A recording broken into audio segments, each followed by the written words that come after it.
Hello, everybody. As you know, we've been learning about the Windrush. So, with that in mind, I'd like to share a story with you.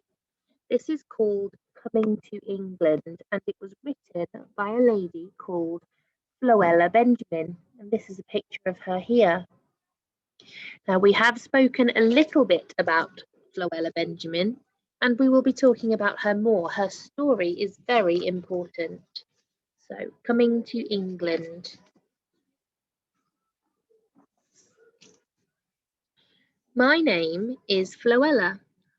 I lived on a beautiful island of Trinidad with Marmee, Dardy, and my brothers and sisters. One day at breakfast, Dardy saw an advert in the newspaper. We have been invited to go to England, he said.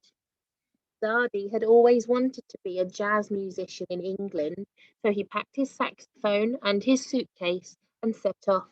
We didn't want Dardy to leave Trinidad, but the house still felt happy with my two sisters, three brothers, and Marmee and me.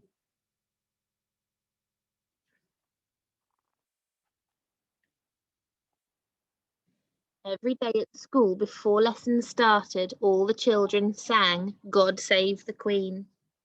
We learnt that Trinidad was a part of the British Empire. We learnt about England far away on the other side of the world. We imagined Dardy there playing his saxophone, wearing a coat to keep him warm. I dreamt of meeting the Queen. Each day we went to the market to buy mangoes, breadfruit, and sweet potatoes.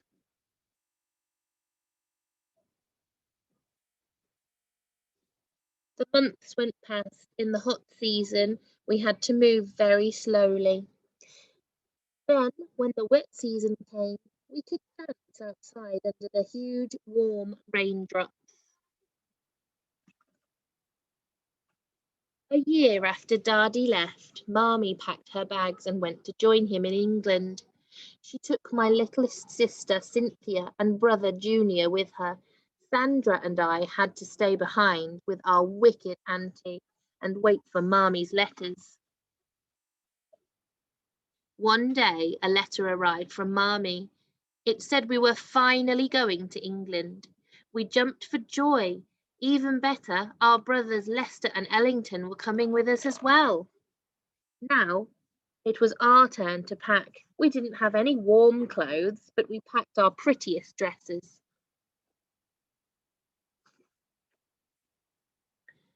It took 15 days to sail to England. We saw flying fish and seagulls. The ship was like a floating skyscraper, but our cabin was tiny. We got into all sorts of mischief on the boat with no parents around. We even helped in the kitchen. The closer we got to England, the colder it became. We thought about our lessons on British history at school. What would England be like? It will be a giant iceberg, said Lester. Don't be silly, said Sandra. It won't be that cold. On the day we arrived in Southampton, we did agree on one thing. We all put on our best clothes in case we were going to meet the Queen. We didn't see the Queen at the dock, but Marmee was there waving at us. I thought it looked like an angel. She gave me the biggest hug and a blue knitted cardigan to keep me warm.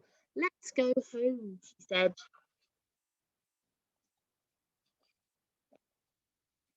We found ourselves in a land of fast underground trains and moving staircases. But London didn't feel very welcoming, and people weren't very kind.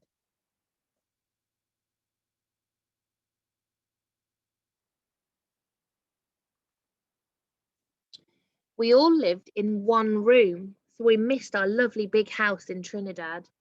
But we were a family again. Our new home might not be what we had expected, but we would work hard and life would be better.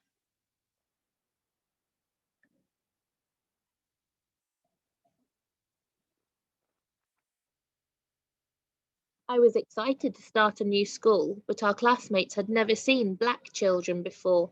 They called us names. They didn't ask us to play with them. I told Marmee. But after a while, we became friends.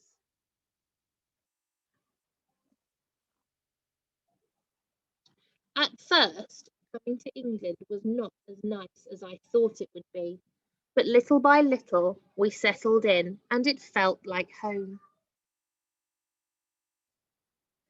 I still dreamt of meeting the Queen.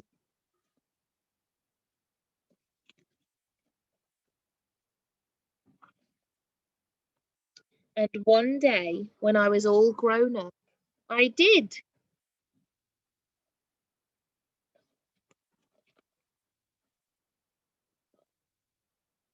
Okay, thank you, Year One. That was the story of Floella Benjamin and her experience of moving from Trinidad in the Caribbean over to London. Now, this experience was exciting for her, but sadly, when they got to London, they weren't welcomed how they were expecting to be welcomed. And we're going to be talking about that a lot more in history in the following few weeks. So feel free to watch this video and recap the story because we're going to be asking you questions. And we'll learn more about how the people who travelled over on the Windrush were treated when they arrived in England. Okay, take care, everybody. Bye.